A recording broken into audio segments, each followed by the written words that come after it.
Well, now that we're all caught up on week 2, it's time to start looking ahead. Now, Ron, we have another conference game. This is the first conference game for both East Carolina and Southern Miss, and also the home opener for Southern Miss. Now, most notably, one of the headlines is that both teams will be starting new quarterbacks. Ron, what are your thoughts on this? Well, first of all, this is going to be a great week in Conference USA, both conference-wise and non-conference-wise. But you look at East Carolina and Southern Miss, they're both in must-win situations. Now, Shane Carden's going to be the new quarterback at East Carolina. I was there a week ago, watched this young man in practice on Thursday and on Friday.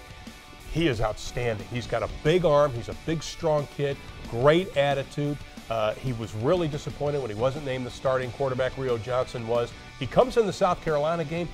Guess what? He starts sparking the team, and he did a great job in that. Anthony Alford, baseball player, he's going to be quarterbacking for Southern Miss, but it's a must-win situation for both teams, and it's going to be, as one of my former great coaches I used to hang around, Jim Wacker used to say, it's going to be a slobber knocker game. So no doubt a good game down in Hattiesburg.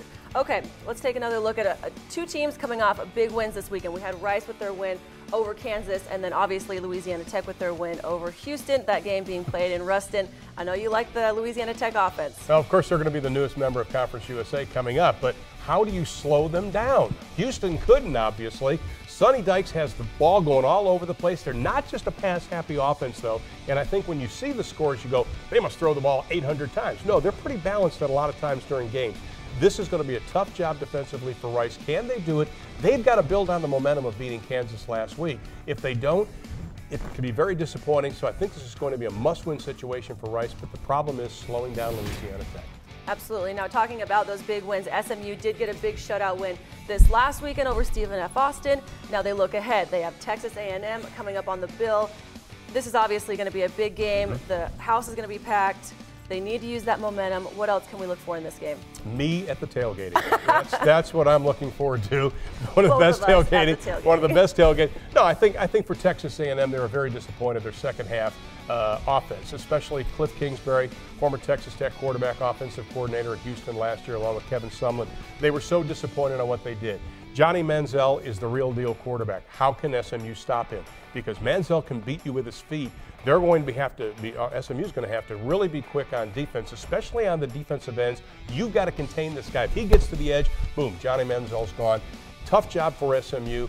They've got to build on what they did last week defensively, but A&M's going to be tough to slow down. It's going to be an interesting game because, as you mentioned, the place is going to be rocking and packed, and you'll be able to see it live, by the way, on Fox.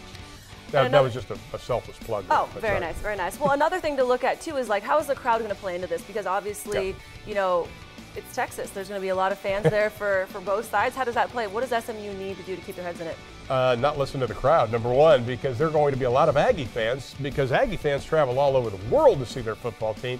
They can't be concerned with that. And I think SMU, they've got to be concerned with what they do, not necessarily what A&M does. They've got to get their heads together offensively. I look for Garrett Gilbert. He seems like he's getting a little more comfortable in the offense. They can't go out and allow the emotion to overcome them, because emotion leaves and then it comes down to execution. So I think SMU has to block out the crowd and just do what they do and let June Jones's offense work the way it's supposed to. If they do that, they're going to be fine. And one more game to talk about, a little battle down in Florida.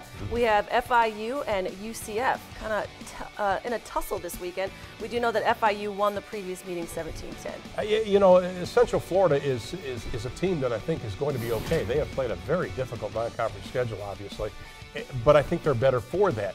I'm anxious to see how UCF does, because this is a test for them as they get ready to really hit conference play running, and I think George O'Leary's going to have his troops ready.